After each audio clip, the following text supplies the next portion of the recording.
Dieu est fidèle et il a encore de bonnes choses pour nous ce soir. Amen. Et j'aimerais commencer avec un passage.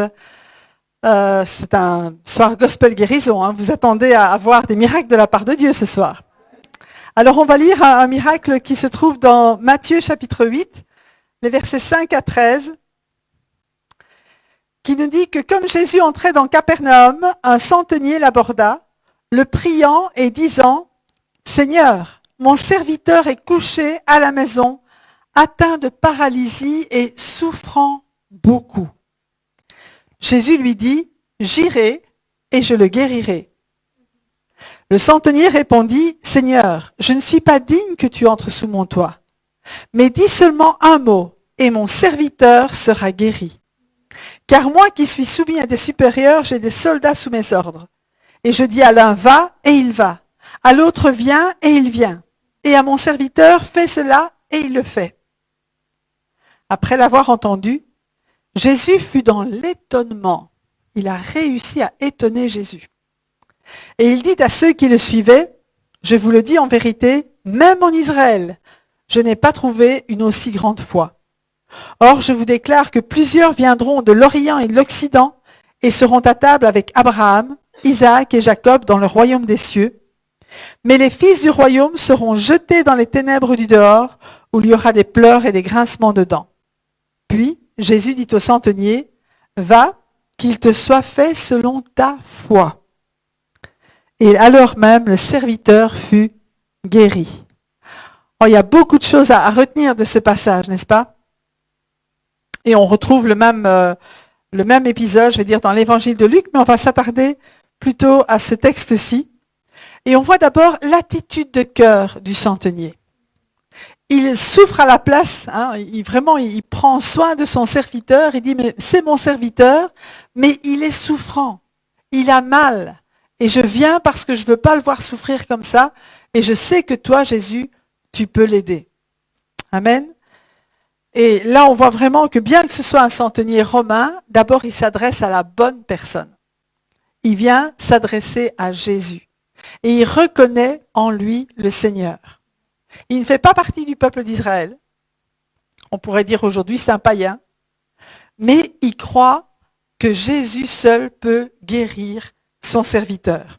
Et il va faire le déplacement. L'autre évangile dit qu'il envoie les anciens des Juifs pour venir le demander à Jésus à sa place. Mais ici, il nous est dit que c'est lui qui va vers Jésus pour lui demander de guérir son serviteur. Et quand Jésus lui dit, ben oui, bien sûr, je vais venir. Là, ça montre vraiment le cœur de Jésus aussi de dire, ok, c'est pas grave si c'est pas un enfant d'Israël, tu me le demandes, je vais y aller. Amen. Mais le centenier dit, non, non, je ne suis pas digne que tu viennes chez moi. Mais ta parole est suffisante. Si tu dis seulement un mot, mon serviteur sera guéri. Parce que ta parole, elle a de l'autorité. Amen. La parole de Dieu, elle a de l'autorité. La parole de Jésus, elle a de l'autorité. Et elle n'a pas seulement de l'autorité quand c'est Jésus qui la prononce comme il l'a fait il y a 2000 ans, mais elle a de l'autorité quand Jésus la prononce aujourd'hui à travers la bouche de ses serviteurs, de ceux qui croient en lui. Amen. Il a dit, voici les miracles qui accompagneront ceux qui auront cru. En mon nom, ils chasseront les démons. En mon nom, ils parleront de nouvelles langues. En mon nom, s'ils boivent quelques breuvages mortels, ça leur fera de mal. En mon nom, s'ils doivent prendre des serpents, ça ne va pas leur faire de mal non plus. En mon nom, ils imposeront les mains aux malades et les malades seront guéris. Amen. Et on voit ici que Jésus il n'a même pas imposé les mains aux serviteurs. Il a dit une parole. Une parole dite au nom de Jésus a de l'autorité, a de la puissance pour guérir encore aujourd'hui. Et on a vu des miracles comme cela. Hein, on sait qu'on est dans une période où on ne peut pas vraiment se toucher, n'est-ce pas? Mais ça n'arrête pas Jésus. Ça ne l'empêche pas d'agir. Ça ne l'empêche pas de faire des miracles encore aujourd'hui. Amen. Et simplement, venons avec la même foi que ce centenier qui dit, mais si tu dis une parole, il va être guéri. Et Jésus, en voyant sa foi, il a dit, mais ta foi, va qu'il te soit fait selon ta foi. Et j'aimerais que nous travaillons à notre foi. Dieu nous a donné à chacun une mesure de foi, mais nous avons la possibilité d'y travailler avec la parole de Dieu, en mettant notre foi en action. Amen.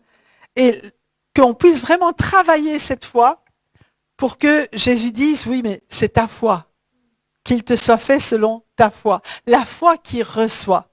J'ai écrit il y a quelques années un livre qui s'appelle La guérison, un style de vie, mais en fait le sous-titre du livre, et qui serait en vérité le vrai titre, c'est « Comment saisir la guérison divine ?»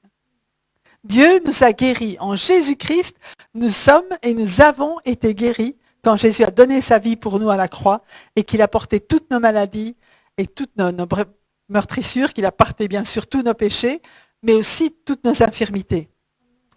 Mais comment, je veux dire, s'approprier cette guérison que Jésus nous a acquise? Et ça, c'est avec la foi. Amen. Et aujourd'hui, on va exercer notre foi pour pleinement recevoir.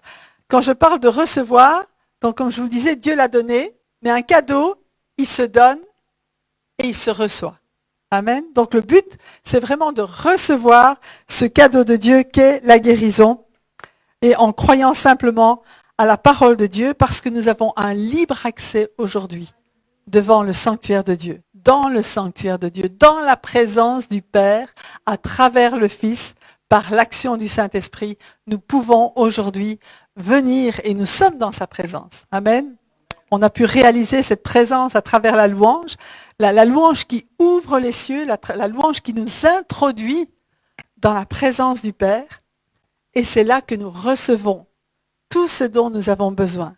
C'est là que nous venons en adoration, que nous venons aussi apporter à Dieu notre offrande, que nous venons apporter à Dieu tout ce qu'il est digne de recevoir. Mais c'est là aussi que nous pouvons recevoir sa guérison. Amen. Et après ce que je vais vous dire maintenant, eh bien, vous aurez l'occasion aussi d'apporter non seulement votre louange, comme vous l'avez fait, mais aussi de pouvoir honorer Dieu par une offrande, simplement selon votre cœur, selon ce que vous avez à cœur de donner pour Dieu, pour honorer le Seigneur, pour honorer aussi le serviteur de Dieu qui va apporter la parole tout à l'heure.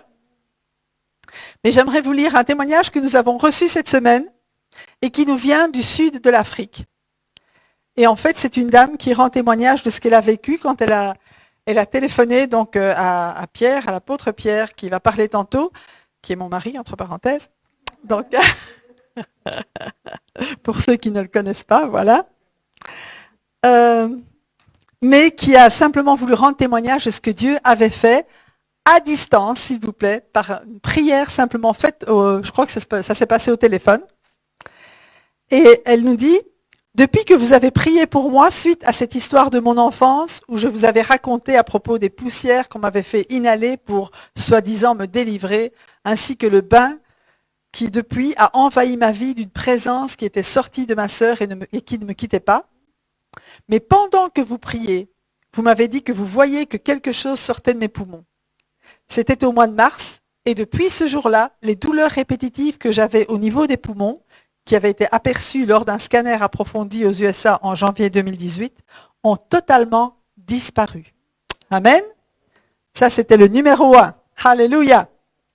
Nous avons prié pour que disparaisse le mal récurrent de l'oreille gauche, surtout quand je décidais de prier en langue, et ce mal a également totalement disparu.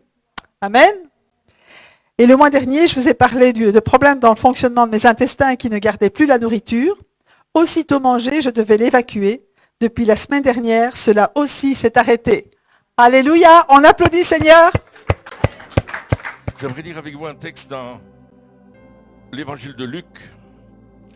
J'aime beaucoup Luc parce que Luc c'était un scientifique. Chapitre 17. Et peut-être vous êtes scientifique, moi j'ai fait des études de scientifique dans la mécanique industrielle, dans la chimie. Et on est rigoureux dans la chimie. Hein. Quand c'est 3 mg, c'est 3 mg. C'est pas 3 mg,2 dixièmes là. C'est précis. Et Luc, il est précis parce que il n'était pas avec Jésus. Luc, il était avec Paul. Vous comprenez ça? Mais il a fait une enquête sur Jésus. C'est un médecin. Et il a étudié tout ce qui s'est passé, il a pris ses renseignements, il a fait son enquête. C'est un historien, mais un historien qui a écrit, conduit par le Saint-Esprit. Amen. Et ce soir, ce qu'on va lire, c'est un récit écrit par le Saint-Esprit. Ah, merci Saint-Esprit. Le Saint-Esprit a écrit la Bible. Vous savez ça? Ce ne sont pas des hommes qui l'ont écrite. Parce que c'est la parole de Dieu. Ce n'est pas la parole d'un homme. Comme disait Christine, une parole de Jésus touche ton cœur ce soir. Et il y a quelqu'un qui est à la maison ce soir et vous avez des douleurs dans le dos, dans le bas du dos. Et même votre colonne vertébrale, elle est sinusoïdale. C'est scoliose. Et syphose peut-être aussi, hein, parce que la scoliose c'est comme ça et la syphose c'est comme ça. Et Dieu est en train de vous toucher là où vous êtes. Vous sentez une chaleur sur vous. Vous sentez la main de Dieu sur vous. Vous sentez carrément une main qui touche votre dos, qui touche vos vertèbres et qui les remet en place. Avec Dieu, rien n'est impossible. Je sais cela. Vous avez vu notre sœur Jocelyne qui nous écrivait d'un pays dans le sud de l'Afrique. Je n'ai pas retenu si c'est le Botswana ou un autre pays. Était touchée. Hein. On a simplement parlé sur Internet et Dieu a fait une œuvre majestueuse dans sa vie. Alors s'il l'a fait à, je ne sais pas combien de milliers de kilomètres là, peut-être 7 000 kilomètres, 6 000 kilomètres, ben, il peut le faire pour vous ce soir. Amen. Pas de distance. Jésus est là. Le principal, c'est qu'il soit près de toi et qu'il te touche. Et que tu crois qu'il te touche. Et là, je lis dans le chapitre 17 ce récit de la guérison de 10 lépreux, verset 11 jusqu'au verset 19. Jésus se rendant à Jérusalem, passait entre la Samarie et la Galilée. Il est sur la frontière. Aujourd'hui, on a difficile de passer les frontières parce que il y a un petit virus qui nous embête là. Mais là, il passe sur la frontière entre les deux. Et comme il entrait dans un village, 10 lépreux vinrent à sa rencontre, se tenant à distance. Et ils élevèrent la voix et disent, Jésus, Maître, aie pitié de nous. Wow. Aie pitié de nous. Et dès qu'il les eut vus, il leur dit, allez vous montrer au sacrificateur. Et pendant qu'ils y allaient, il arriva qu'ils furent guéris. L'un d'eux, se voyant guéri, revint sur ses pas, glorifiant Dieu à haute voix. Il tomba sur sa face aux pieds de Jésus et lui rendit grâce. C'était un Samaritain. Et Jésus, prenant la parole, dit, les 10 n'ont-ils pas été guéris? Et les 9 autres, où sont-ils? Ne s'est-il trouvé que cet étranger pour venir et me donner gloire à Dieu, pardon. Puis il lui dit, lève-toi, va, ta foi t'a sauvé. Amen. Prenez ce texte et notez-le, Luc 17 à partir du verset 11 jusqu'au verset 19. Là, je l'ai lu parce que j'ai transcrit ici sur mes notes. Alors, vous savez, la lèpre, ce que c'est, n'est-ce pas? C'est cette maladie qui mange tes nerfs, qui développe quelque chose de terrible sur la peau. La peau tombe à l'endos, elle devient morte. Et celui qui était lépreux du temps de ce temps-là, aujourd'hui on a des médicaments pour guérir la lèpre, heureusement. Mais ceux qui étaient lépreux de ce temps-là, ils devaient vivre hors de la ville, hors de la vie. Ils avaient perdu leur identité, ils avaient perdu qui ils étaient, ils avaient perdu leur famille, ils avaient perdu leur job, leur travail, ils avaient perdu beaucoup de choses. Et ils devaient se déplacer par groupe de 10. C'était obligatoire. Et ils devaient crier « Lépreux, lépreux, lépreux » quand ils arrivaient quelque part. Et puis, s'il y avait un semblant de guérison, il fallait qu'il aille voir le sacrificateur qui allait l'examiner. Il y a tout un texte dans Lévitique au chapitre 14, vous pouvez lire ça. Il l'examinait, et puis ça durait 7 jours d'examen. Et après, il revoyait 7 jours après. Et si la lèpre était partie, il lui faisait un certificat de guérison authentique. Il pouvait réintégrer la société et revivre normalement son travail, sa famille, etc. C'était comme ça que ça se passait. d'une certaine manière. Moi, j'ai schématisé très fort, mais c'était comme ça. Et voilà qu'il y a ces 10 lépreux qui sont là et qui voient Jésus. Et Jésus, il passe, il est en train de traverser la frontière là, entre les deux. Il est sur le no man's land. Vous savez, quand on est entre deux frontières, c'est le no man's land. Et il est en train de passer là. Et puis il entend ces gens dans le village crier « Jésus, Maître, aie pitié de nous !» Évidemment, ils ne pouvaient pas s'approcher parce qu'ils étaient loin. Et ils sont dans cette lèpre, et c'est un état terrible, comme je vous l'ai décrit. Souvent, la lèpre dans la Bible, elle est figure du péché. Le péché qui nous sépare de Dieu.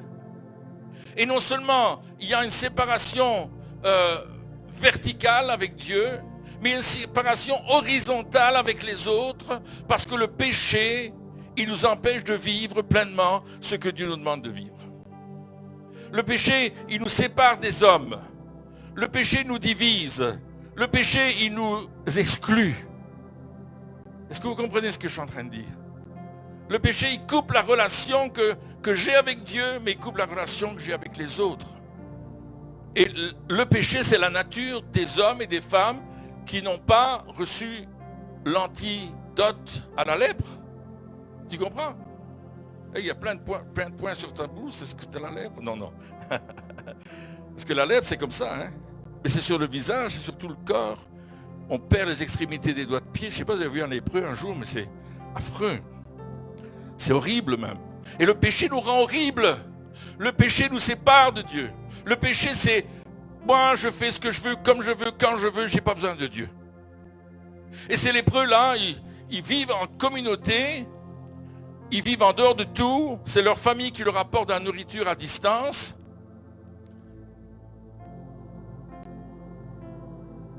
Mais ils ont entendu parler de Jésus. Ils ont entendu que Jésus avait guéri des malades. Et l'évangile de Luc nous rapporte toute une série de guérisons. Il nous rapporte l'homme à la main sèche. Vous vous souvenez? Jésus, le jour du sabbat, il va dans une synagogue et il y a un homme qui est là avec une main sèche. C'est-à-dire que son bras est atrophié. Il ne fonctionne plus. La main ne fonctionne plus. Et Jésus lui dit, étends ta main. Il étend sa main, le bras repousse, la main fonctionne. Alléluia. Il y a une femme qui a une perte de sang depuis 12 ans. Et elle dit, si je touche le vêtement de Jésus, je serai guérie. Et elle va toucher le vêtement de Jésus. Touc, la perte de sang va s'arrêter. Il y en a une autre qui est courbée depuis 18 ans. Elle ne peut voir que le sol, voire même pas le ciel. Jésus va chasser un démon et il va lui imposer les mains et elle va être guérie. Il y a beaucoup d'autres guérisons dans l'évangile de Luc, dans les évangiles d'ailleurs. Et chaque guérison a une signification, a une direction, a un message à nous donner. Mais moi je vous parle des 10 lépreux aujourd'hui. Bien sûr, il est certain que ces hommes, ces 10 hommes ont entendu parler de Jésus. Parce que quand ça guérit, quand ça délivre, on le sait. On en parle, on le dit autour de soi. Hey, va là-bas, tu vas là, au centre Apollos, là, ils prient pour les malades. Ouais, mais tu crois que ça fonctionne? Mais écoutez, mes amis, ça ne fonctionne pas. Jésus guérit, pas nous. Mais Jésus guérit à travers nous. Vous comprenez la différence? Il y a une semaine, on était dans la ville de Paris, on avait une conférence. Et puis, vous savez, il y a les normes sanitaires. Et là, il y avait une église de 1000 places. Il y avait 180 personnes, peut-être 200, qui étaient rassemblées. Et quand j'ai fait un appel pour la guérison, il y avait les 2 tiers de la salle qui étaient debout. Mais je n'étais pas censé leur imposer les mains. Coronavirus oblige. Mais est-ce que Jésus oblige aussi? Non, il n'oblige pas. Alors à la fin, je me suis retrouvé avec une file de personnes qui attendaient la prière. Et qu'est-ce que j'ai fait? J'ai mis mes gants en plastique. Vous savez, je souffle dedans. Je les mets. Puis je leur ai imposé les mains. Jésus a fait ça, non? Je me souviens la première fois que j'étais en Afrique. Mon médecin, il disait, Pierre, je sais que tu vas prendre les enfants dans tes bras. Voilà des gants en plastique. Prends-les pour que tu n'attrapes pas le sida. Tu te souviens, Christine? Je lui ai dit, je peux pas faire ça. Jésus n'aurait pas pris de gants en plastique. N'est-ce pas? Et on a pris les enfants dans nos bras, on n'a jamais eu le sida, hein, gloire à Dieu. Parce que c'est pas comme ça que ça s'attrape le sida. Mon médecin n'avait pas l'air de le savoir. Alors on a prié pour les gens, et il y avait une femme qui est venue vers moi, et elle me dit, monsieur, je réussis dans tout ce que je fais dans ma vie, j'ai une belle situation, j'ai ceci, j'ai cela, mais ma vie ne fonctionne pas bien. Ah, je dis, vous voulez que je prie pour vous? Elle me dit, oui, oui, oui, oui. Et je commence à prier pour elle, et il y a un démon qui se manifeste, et qui commence à grogner sur moi. Non, il disait non. Je dis, non, je parle pas avec toi. Moi, je parle avec la dame, mais pas avec les démons.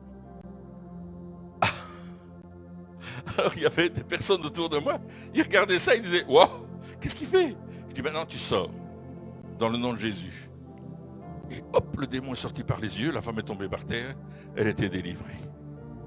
Wow. Puis il y a une dame qui est arrivée, elle m'a dit, monsieur, moi c'est mon dos qui va pas bien. J'ai vraiment des douleurs terribles dans le dos. Et je dis, ok, permettez que je prie pour vous. Elle me dit, oui, je pose mes mains sur ses hanches, je dis, Saint-Esprit, rétablis le bassin de cette femme. Le Seigneur m'a montré. Boum, elle commence à tourner sur elle-même comme ça. Elle me dit, qu'est-ce qui se passe, monsieur? Je dis, c'est vous qui tournez? Elle me dit, non, c'est pas moi non plus. C'est le Saint-Esprit qui vous guérit. C'est le meilleur docteur. Amen. Il accomplit, il adapte l'œuvre de Jésus à quelque chose d'authentique. Clac, guéri de son dos. Il dit, touchez vos pieds. Touchez, comment ça va? Elle dit, j'ai plus mal. Alléluia. Jésus l'avait guéri. Et il y en a eu d'autres, mais je ne me souviens plus parce qu'il y avait trop de monde. Et à un certain moment, j'ai dû arrêter parce que les gens, ils arrivaient encore. C'est toujours comme ça, n'est-ce pas? Quand il n'y en a plus, il y en a encore. Amen. Vous savez, les lépreux, ils avaient un seul souhait dans leur vie. Un seul espoir. Rencontrer Jésus. Amen. S'ils pouvaient rencontrer Jésus, ils seraient guéris. Alléluia. Si on pouvait dire au monde autour de nous, mais venez rencontrer Jésus et vous serez guéris, vous serez délivrés, vous serez sauvés, vous serez transformés. Mes amis, c'est la plus grande nouvelle. Et vous savez, nous chrétiens, on doit être en amour avec Dieu. On doit être en amour avec Jésus. On doit retrouver notre premier amour. Hello. Vous savez ce que c'est le premier amour, hein? Quand vous avez été amoureux. Oh! Moi, j'étais fiancé avec Christine. Oh! Je rentrais de mon travail. Je rentrais à la maison chez mes parents. J'ai habité chez mes parents jusqu'à 27 ans, 26 ans. Je rentrais chez mes parents. Vite, maman, manger. Où c'est que tu vas? Je vais voir Christine. Pourquoi? Tu l'as pas vu depuis le matin, depuis hier soir, je ne l'ai pas vu, il faut que je la voie. Oh, oh, oh. Mon premier amour. Oh. Et puis je voyais Christine. Oh, chérie, je suis contente de te voir. On se bécotait sur les bancs publics. Ça se dit se bécoter, hein? Ouais. T'es amoureux. Et je suis toujours aussi amoureux de Christine. On se dit tout le temps, je t'aime. Elle me dit, je t'aime. On s'embrasse, on se bécote encore. Ne le dites à personne, hein? Alléluia. You have to find, vous avez besoin de trouver votre premier amour. Alléluia. Votre premier amour, c'est ça qui compte. Alléluia. Glory to God. Et vous savez, alléluia. Ces 10 lépreux, ils vont faire quelque chose que Jésus n'a fait qu'une fois dans tout son ministère. Jésus ne va pas toucher les lépreux. Il ne va même pas s'approcher d'eux. Mais il va leur dire, allez vous montrer au sacrificateur. Il a fait ça nulle part ailleurs. C'est la seule fois où il le fait. Jésus est sur un chemin très particulier. Il est en train de monter à Jérusalem. Parce qu'il sait qu'il va être crucifié. Et là, il dit à ces lépreux-là, allez vous montrer au sacrificateur. Et il y avait du chemin entre l'endroit où il était jusqu'à Jérusalem. C'était pas la porte à côté, hein. C'était pas comme si on était quoi, Mons, hein. C'était beaucoup plus long que ça.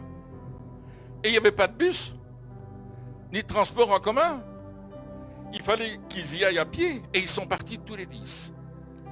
Et imaginez ces 10 lépreux en chemin. Écoute, ils sont en train de marcher et ils ont la lèpre. Leur visage est déformé. Il y en a qui ont perdu des doigts. L'autre qui sent, il sent mauvais. Hein?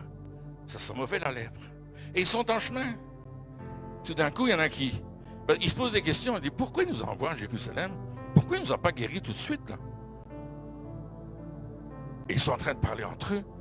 Puis il y en a qui regardent l'autre et disent, hey, ton visage est redevenu normal. Il dit, mais le tien aussi. Ils se regardent tous les 10. Ah, on est guéris. Ils montent son pantalon, sa robe, c'est des robes qu'ils ont. Mes jambes, mes doigts de pied sont revenus. Mes mains fonctionnent. Mes oreilles, j'avais perdu mes oreilles. Elles fonctionnent. Waouh.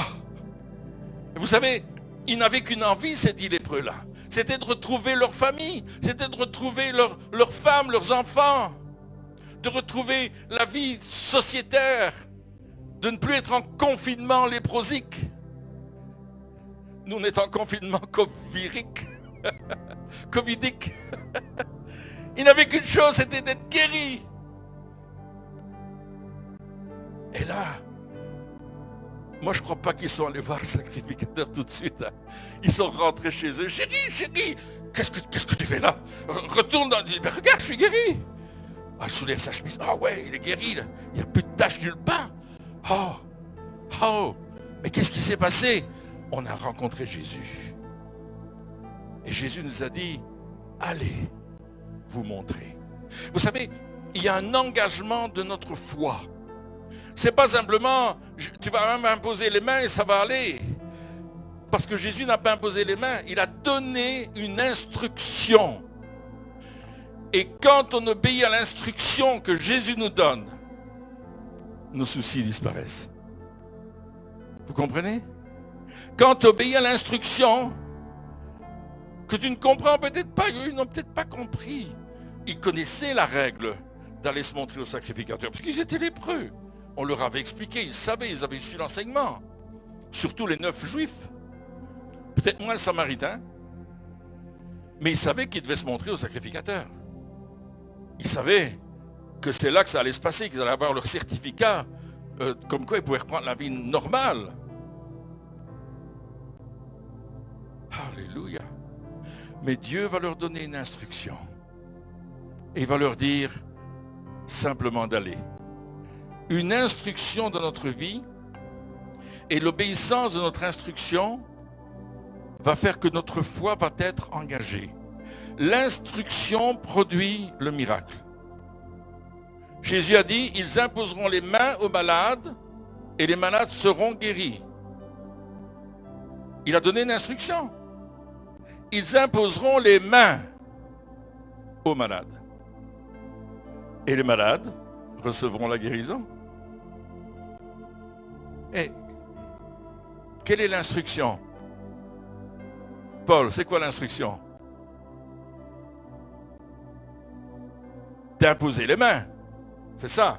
L'instruction, c'est que je vais imposer les mains. Et Dieu va faire le reste. C'est pas toi qui guéris, c'est Dieu. Ne viens pas chercher un homme. Ne viens pas chercher un prédicateur. Viens chercher Jésus. Reviens à ton premier amour. Deviens un dingue de Jésus. Alléluia. Alors, peut-être que les lépreux se sont posé la question, ils disent, mais pourquoi j'irai me montrer au sacrificateur? J'ai toujours la lèpre. Peut-être qu'au début, ils ont dit ça. Il y en a peut-être qui ont dit, mais pourquoi on doit y aller? Regarde, on est lépreux. Mais Jésus a donné une instruction. Et ils ont obéi à l'instruction. Et l'instruction a été qu'ils étaient guéris. A fait qu'ils ont été guéris. Ils ont engagé leur foi. Ils ont fait une démarche de foi à la parole de Dieu. Et nous avons la parole de Dieu qui nous donne des instructions sur beaucoup de choses. Il donne des instructions sur notre vie de tous les jours, sur notre vie de couple, sur le mariage. Il donne des instructions sur comment éduquer nos enfants. Il donne des instructions sur comment gérer nos finances. La Bible nous parle de toutes ces choses. Ce n'est pas un livre religieux, c'est un livre de vie. si tu mets l'instruction en marche dans ta vie, toi, par la foi, en disant, Seigneur, je t'obéis, Dieu va répondre et il va te bénir. Oh, alléluia! Il va accomplir le miracle. Écoutez, j'ai imposé des mains à des personnes, je ne croyais jamais qu'il allait se passer quelque chose. Mais ce n'était pas à cause de moi, c'était à cause de lui. Une personne est morte, là, devant moi. Et j'ai reçu du Saint-Esprit, impose-lui les mains. Et là, on avait 2 autres serviteurs de Dieu, je les ai invités à venir prier avec moi. On a imposé les mains à cette femme qui est tombée morte.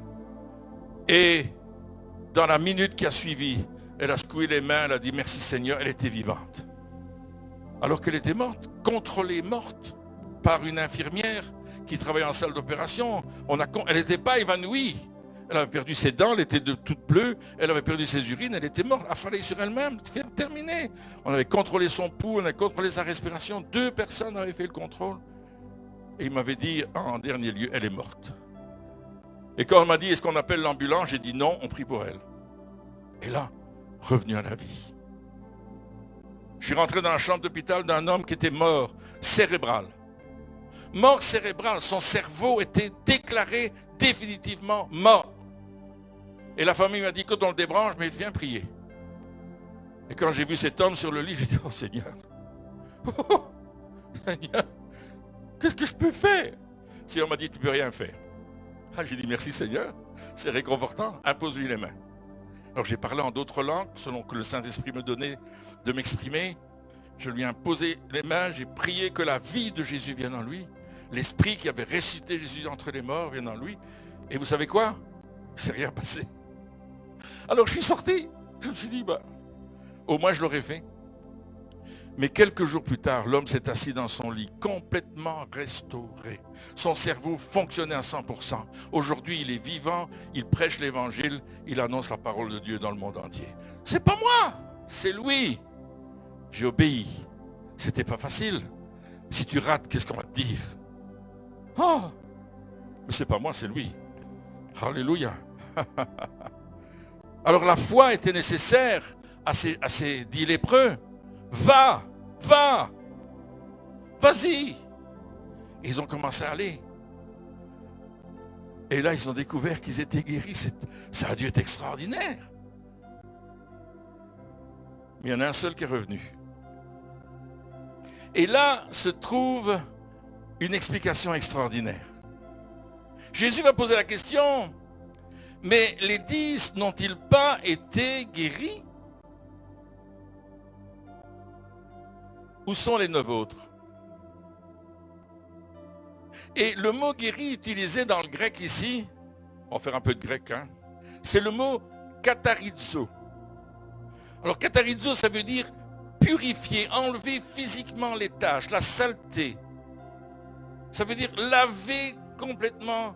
Ça peut être utilisé pour laver quand vous faites la vaisselle, vous katharizo votre vaisselle. Vous enlevez les impuretés. Il dit, tous n'ont-ils pas été rendus purs quant à leur chair? C'est ça qu'il disait, est-ce qu'ils n'ont pas été guéris? Et cet homme, il a fait une chose extraordinaire. Quand il s'est trouvé devant Jésus, il s'est prosterné devant lui. Prosterné devant Jésus. Pas simplement dire merci Jésus, tu m'as guéri, t'es super. Non, il s'est mis à genoux, il s'est prosterné dans la terre, il s'est humilié. Il a dit, Seigneur, je suis guéri, je te remercie, je te loue, je t'adore. Vous savez, il y a un jeune homme qui est venu dans une de nos réunions, c'était au Québec, dans une petite ville, et il avait une talonnette dans sa chaussure, parce que son dos était déséquilibré. Et puis il a dit, tu peux prier pour moi? C'était une épreuve, une démonstration. Il voulait voir si Dieu allait le guérir. C'était le fils du pasteur. Et c'était bien. Alors je lui ai dit, enlève tes chaussures. Il a enlevé ses chaussures. Puis maintenant j'ai prié pour que tes jambes aient la même longueur. Et je vais juste dire merci Seigneur de ce que tu fais maintenant. C'est ce que j'ai fait. Et puis le jeune homme a remis ses chaussures avec sa talonnette. Et puis là, il marchait comme ça. Il dit, je peux pas marcher avec ma talonnette, il faut que je la retire. Il est allé voir son physiothérapeute qui a mesuré ses jambes et dit, monsieur, vous êtes complètement guéri. Ce jeune homme était venu pour tester, il était lui-même ébahi. Et aujourd'hui, il prie pour les gens et il prie pour les malades. Il est devenu pasteur d'une église. Alléluia! Le travail de Dieu dans la vie de quelqu'un. Je vois Dieu à l'œuvre dans des choses inexplicables. J'avais cet homme dans une autre ville. C'était celui qui jouait la batterie. Et puis, il s'est avancé parce qu'il avait une hernie discale, presque une double hernie discale, dit-il. Et puis j'ai prié pour lui, simplement. J'ai demandé à Dieu de toucher ses vertèbres, ses disques, sa colonne vertébrale, tout simplement. Et puis j'ai dit, maintenant, tu vas toucher tes pieds. Il dit, non, je ne peux pas. Je ne peux pas toucher mes pieds. Ça fait mal si je touche mes pieds. Puis il a commencé, il s'est penché, puis il s'est aperçu qu'il n'avait aucune douleur. Donc il a continué jusqu'à toucher ses pieds. Et j'ai fait là encore. Il a encore fait. Encore. Encore. Il dit encore. Il dit ouais, encore. On veut vérifier où est la douleur. Il me dit, il n'y a plus de douleur. Et on l'a revu 1 ou 2 années après, je ne me souviens plus exactement le laps de temps, peut-être une année, en tout cas certains. On est repassé dans cette église et il a rendu témoignage que plus jamais la douleur n'était revenue dans son dos. Il a eu, j'ai prié pour lui, et puis il a cru Dieu pour sa guérison. Et il a vu sa guérison. De la même manière, on peut croire Dieu pour notre délivrance. Il y a quelqu'un qui a un problème dans le côté gauche du dos, c'est au niveau des reins, au niveau du rein. Je ne sais pas si vous êtes ici ou si vous êtes devant la télévision et Dieu est en train de vous toucher maintenant. Waouh, merci Seigneur, tu enlèves cette douleur dans les reins. Il y a quelqu'un d'autre qui a un problème pulmonaire. C'est un problème pulmonaire, un problème dans les poumons, difficile de respirer, difficile de reprendre votre respiration. Et Dieu est en train de vous toucher maintenant. Soyez libérés de votre problème pulmonaire. Respirez un bon coup. Prenez un grand respire. Alléluia, si c'est votre cas. Et vous allez voir qu'il y a quelque chose qui va se dépasser. Et continuez à respirer fort. Pas trop fort pour ne pas attraper des vertiges, mais faites-le quand même. Comme cet homme qui est revenu vers Jésus. Revenez vers Jésus. Revenez vers Jésus. Parce que Jésus va lui dire, ta foi t'a guéri. Et le mot utilisé là, c'est plus le mot que je vous ai dit tout à l'heure, katarizo, c'est le mot sozo, qui veut dire ta foi t'a sauvé.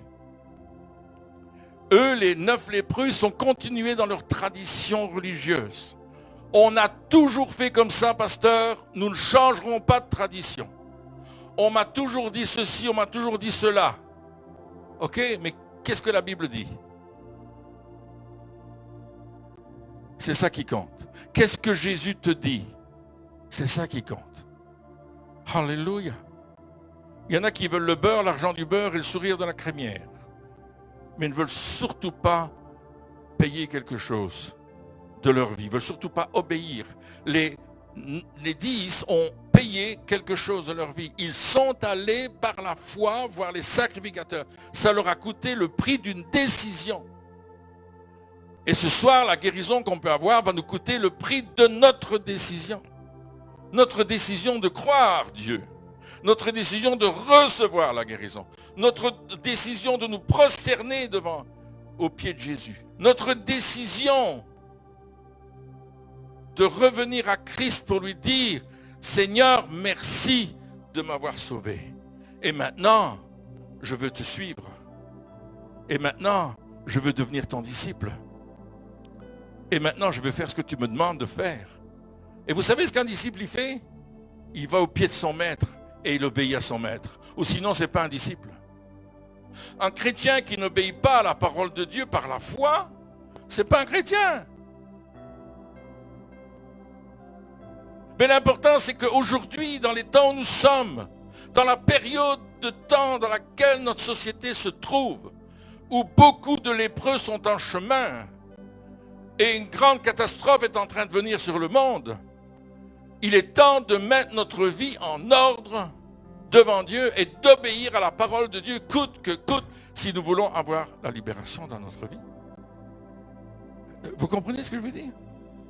Si on veut être libre, si on veut être purifié de la lèpre et entendre Jésus qui dit, lève-toi, va, ta foi t'a sauvé, ta foi t'a sauvé, gardé saint, sauve, délivré du danger ou de la destruction. C'est la signification du mot sozo.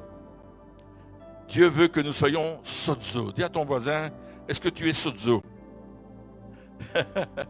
Est-ce que tu es sozo? Est-ce que tu es sauvé? Sauvé veut dire, j'ai la vie éternelle. Si je meurs aujourd'hui, j'ai la vie éternelle. Sauvé veut dire, je suis dans la main de Dieu. Sauvé veut dire, ma délivrance est certaine dans le nom de Jésus. Sauvé veut dire, j'ai tout aujourd'hui en Jésus-Christ. Oh, je vois une personne qui a des problèmes dans les genoux. Il y a comme des articulations dans votre genou qui vous font mal. C'est sur l'extérieur du genou. Vous avez comme quelque chose qui pince. Alléluia. Et tu dis, je touche maintenant ton genou. Je touche ton genou. Je viens dans le liquide de ton genou. Je viens dans les pièces qui sont dans le genou. Moi, je ne connais pas le genou, mais je vois comme une pièce là qui fait mal. Et Jésus est en train de la toucher maintenant. Alléluia. Glory to God. Merci Seigneur.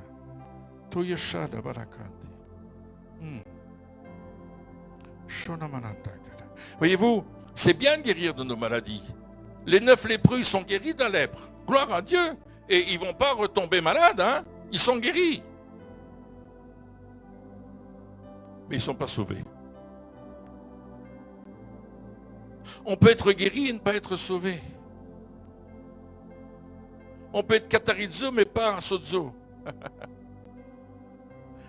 On peut être guéri, mais pas sauvé. J'ai vu des gens venir recevoir la guérison d'une façon miraculeuse, instantanée. Des sourds entendent, des personnes qui ne voyaient pas voir, des gens qui étaient courbés se redresser, des paralytiques se lever. Mais l'important, c'est pas ça. L'important, c'est que nos cœurs soient sauvés. Et quand ton cœur est sauvé, tu t'alignes avec la parole de Dieu. Et tu fais ce que Dieu te dit de faire. Alléluia. Ne retournons pas dans nos traditions.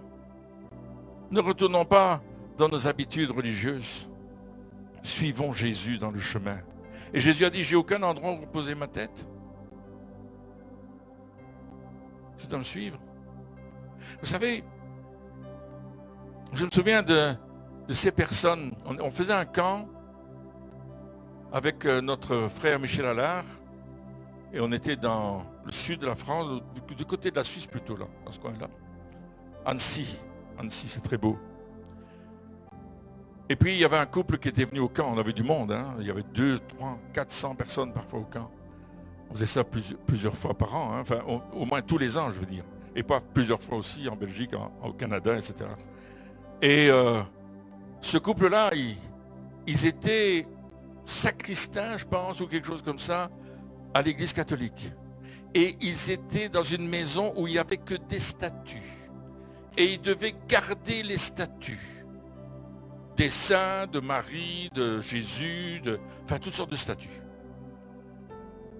Et là, quand on leur annonçait que Jésus sauvait, qu'ils avaient la vie éternelle, par la foi, que ce n'était pas au niveau de leurs œuvres, mais que c'était par la foi, ce n'est pas par les œuvres. Wow, tout d'un coup, leurs yeux se sont ouverts, ils se sont convertis à Jésus. Mais eux, c'était leur gagne-pain, la maison dans laquelle ils étaient. C'était leur job, ils étaient gardiens de ce lieu-là.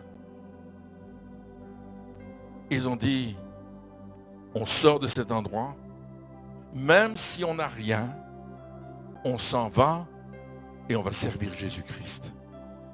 Toute leur vie, ils avaient servi, c'était des gens d'un certain âge, ils avaient servi dans cette maison-là pour l'évêché, et là ils ont décidé de dire, je ne veux plus garder cette maison-là. C'est de l'idolâtrie, c'est de la sorcellerie, c'est toutes sortes de choses qui ne sont pas correctes, qu'on fait là-dedans, et ils savaient de quoi ils parlaient. Moi, je n'ai pas eu les détails, Mais on ne veut plus être là-dedans. Et on les a jetés dehors quand ils ont dit, nous, on ne veut plus être là. Du jour au lendemain, on les a mis sur la rue avec leur valise et that's it. Ils n'avaient plus rien. Sauf qu'ils avaient Jésus. Et Jésus les a relevés. Jésus leur a donné ce qu'ils avaient besoin. Jésus les a délivrés de ces puissances des ténèbres. Vous savez, lorsque vous priez d'autres idoles, quand vous priez autrement que Dieu, quand vous priez des puissances des ténèbres, hein, vous adressez à des statues et des choses comme ça, vous priez des puissances des ténèbres. Et ces puissances des ténèbres viennent sur vous et vous lient. Si vous ne vous détachez pas de cela, c'est elles qui vont détruire votre vie. Et croyez-moi, j'en connais un bout sur les gens qui ont pratiqué ces choses.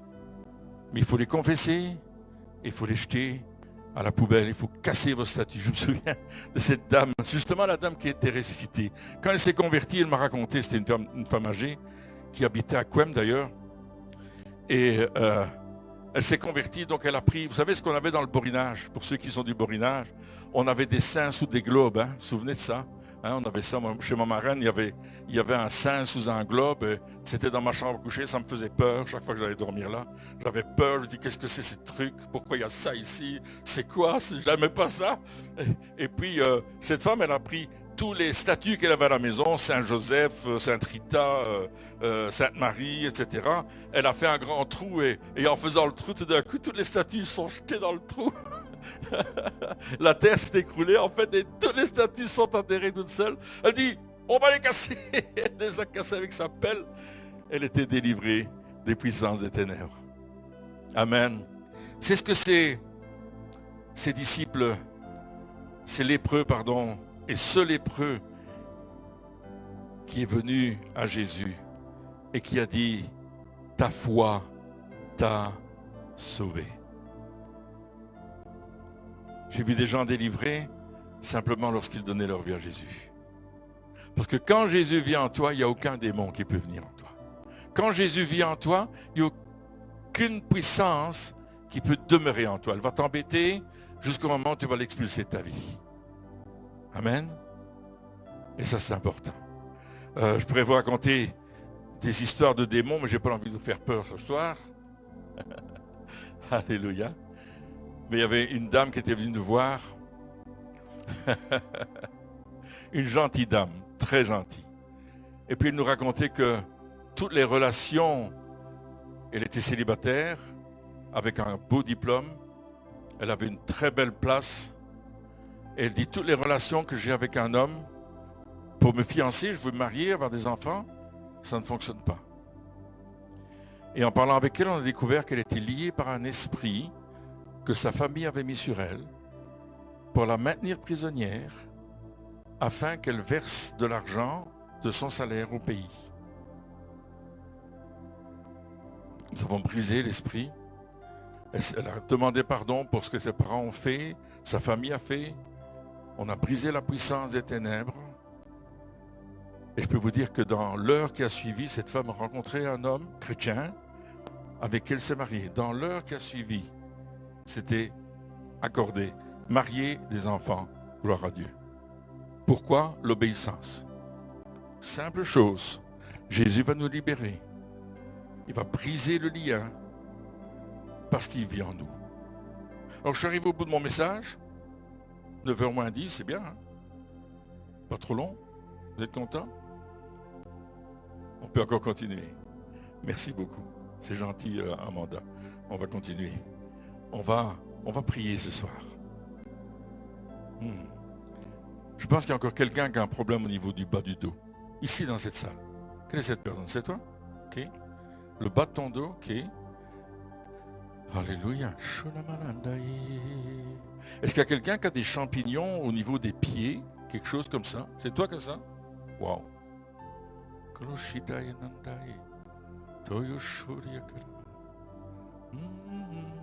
On peut écouter le Saint-Esprit. Hein? Il y a quelqu'un d'autre qui a un problème avec les cheveux. Je ne sais pas si c'est à la racine de vos cheveux. Il me semble que j'entends racine des cheveux. C'est pas toi, Serge? Il n'a plus de cheveux. Il n'y a plus de racines non plus. Amen. C'est peut-être quelqu'un qui est à l'écoute, je ne sais pas, mais je reçois ces paroles-là. Problème de peau aussi. Problème de peau. C'est pas la lèpre, mais c'est toi qui as ça. Ok. C'est vraiment des problèmes de peau. Oui, sur les jambes. Ah, ok. Quand il fait chaud surtout, ou bien tout moment. Quand il fait chaud, ou bien tout le temps. Tout le temps. Alléluia. Une espèce d'eczéma, c'est ça? Ok. Petit chanda ben la couche.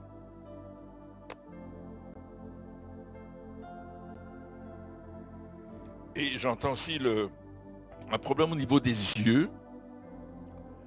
Est-ce que vos yeux pleurent constamment? C'est toi qui as ça, toi aussi? C'est les yeux qui pleurent ou bien c'est... Oui, c'est ça, oui. Il y a comme du gravier dans tes yeux ou bien il y a... Non? Et toi, ça pleure aussi, tes yeux? Ok, ça fait mal, ok. Ok.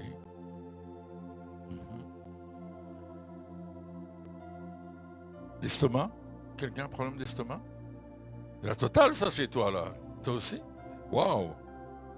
Merci, Seigneur. Je ne dis pas des choses que parce que je les connais, hein. Je les dis parce que je les reçois.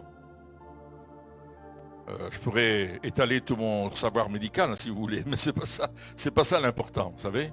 C'est pas citer des maladies, citer des trucs, c'est citer ce que Dieu nous dit de citer. Parce que le Saint-Esprit parle. Alors ceux qui se sont identifiés, levez-vous à votre place. Ce soir, Jesus.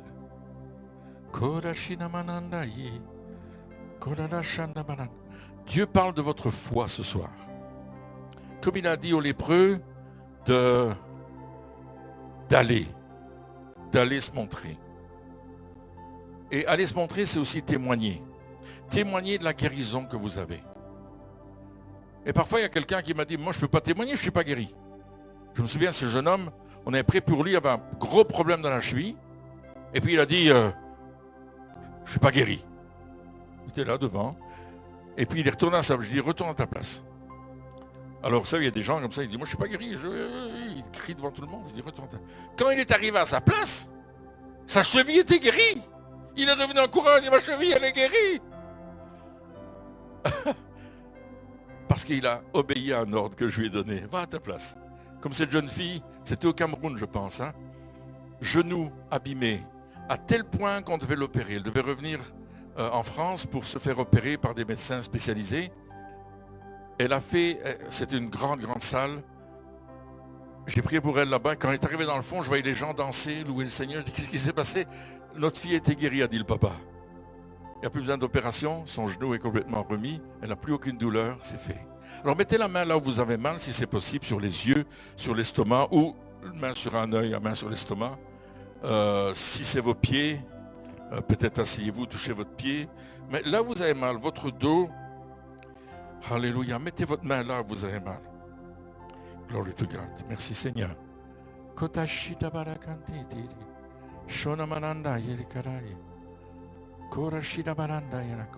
Seigneur, la parole de Dieu déclare que par tes meurtrissures, nous sommes guéris. Et l'apôtre Pierre redit encore une fois, par ces meurtrissures, vous avez été guéris. Aujourd'hui, je brise tout esprit d'incrédulité que l'ennemi veut mettre sur nous pour que nous ne croyions pas. Hein. Mais je brise cela au nom de Jésus. Maintenant, j'appelle cette onction de guérison à descendre sur cette salle. Maintenant, sur chacun de ceux et de celles qui ont besoin de cette guérison-là. Maintenant, allez vous montrer au sacrificateur. L'ordre que Jésus a dit à ces lépreux. Ils ont obéi. Alors maintenant, vous êtes assis, mais remettez-vous debout et faites quelque chose que vous ne saviez pas faire il y a quelques minutes. Faites quelque chose que vous aviez difficile de faire. Il faut se mettre debout pour ça. Si vous avez mal au dos, si vous avez mal à l'estomac, faites quelque chose. Remettez-vous debout et dites, je veux faire quelque chose. Si c'est vos yeux qui coulent, enlevez vos lunettes et puis testez vos yeux. Si c'est votre estomac, mettez votre main sur votre estomac et sentez-le s'il y a des douleurs. Et maintenant, si c'est votre dos, commencez à bouger votre dos. Commencez à le bouger dans le nom de Jésus, devant, derrière, sur le côté. C'est votre genou, levez votre genou. Faites quelque chose, mettez-vous à genoux. Si c'est autre chose, faites-le maintenant. Maintenant, dans le nom de Jésus-Christ.